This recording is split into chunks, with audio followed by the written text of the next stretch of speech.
Maayo na aga, tanan na taga-Tigbaw na adin yan. Sa pagtuna po,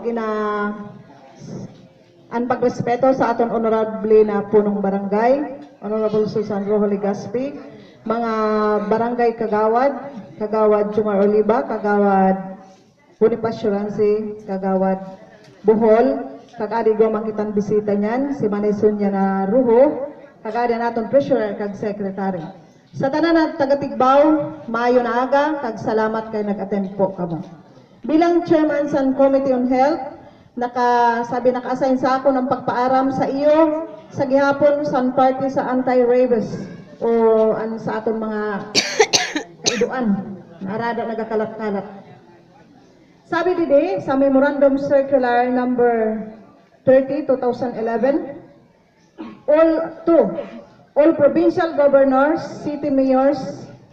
municipal mayors, the regional governor, DILG regional directors, and other concerned subject